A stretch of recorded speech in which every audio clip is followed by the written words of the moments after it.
My only suit was a brown and cream accented with a pair of faux gator skin Oxfords and a matching tie. So needless to say, I was as country as they came. I thought it was good. Man. It was a good one. But within my first day, I had met the lone black male employee, then history teacher Drew Kelton, a spark plug of a man who welcomed me with a warm smile and a joke about being so young and already married with a child. Throughout that year, I watched from a distance at how he motivated his students, socialized with his colleagues, and how his attitude set a positive tone with administrators and parents alike. While we've become close over the years, at the time we were merely acquaintances, but he always made me feel welcome. In the spring of that year, the school community was blindsided by the discovery of a number of racially charged epithets and depictions in the hallways and bathrooms.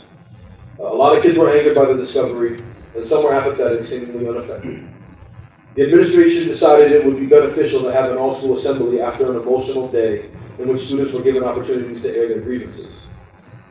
Drew was asked to address the entire student body, probably because he had a great way with pretty much everyone in the building.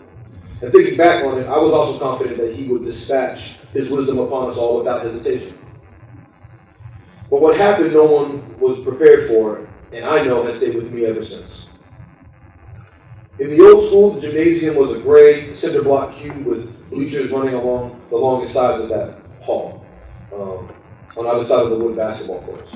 The bleachers were filled to capacity that day, and the baselines under both basketball nets were filled in with teachers. A table with the scheduled speakers was just in front of one of the basketball hoops, and as Drew approached the microphone, even now I can recall the nervousness that I held for him shuddering my torso. He began addressing the student body and let them know that he was an alum. He was proud to have come through Wellesley and shared a story about his sister having to come pick him up one day after stories of Wellesley students running around threatening other black Wellesley students, threatening to beat them with chains. But as he began to bring people into this story, his voice broke and his shoulders dropped. His head leaned to the side, and he said slowly, almost defeated, "I went here, graduated here, and came back to teach here. But I'm in my 40s and I'm still dealing with the same thing." Could not continue. And the power of that image was too much for anyone to react to, outside of tears. But before anyone could respond, a teacher walked out onto the court. Mike Reedy, also then a history teacher, grabbed the microphone and mic stand and walked it out to half court. He sternly plunked it down and addressed the room. He pointed out that the person involved with the incident got exactly what they wanted, everyone's attention. But then he challenged the person to come down and stand in the middle of the court, and now with the eyes of the school on them, receive the acknowledgement they so desperately wanted. And then he waited. Moment after moment passed, and kids turned left and right to see who would accept the challenge. But they never came. Mike approached the microphone, and with a tone reserved for times like this, let everyone in the room know that what we were witnessing was the lowest form of cowardice. That only someone weak enough to go through all of that, just to hide, was exactly what was wrong, and that we could and would not let it prevail.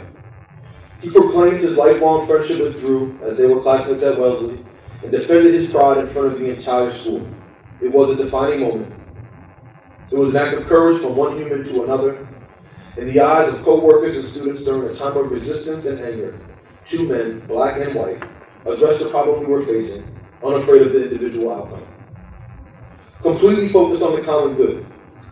They, whether knowingly or not, contributed to the legacy of the high school and its core values, simply by standing and talking. The times we face now call for that kind of courage. Every day you are faced with the opportunity to address those people who need to be here most. They are the ones who need to see the progress made in 50 years. To date, more than 500 medical students have attended and graduated from Wellesley Public Schools, 98% of which have moved on to various colleges and universities. The people who aren't here need to hear the stories of those who came into this town and persevered. They need to see their own faces reflected in the faces of Wellesley residents whose homes were toilet papered and egged simply because they chose to open their doors for others unlike them in only one way: how they looked. Now more than ever, your voice is needed. Confronting and challenging the fixed mindset of your neighbors is the next obstacle. Our predecessors made their legacy. How will we make ours? I appreciate your time.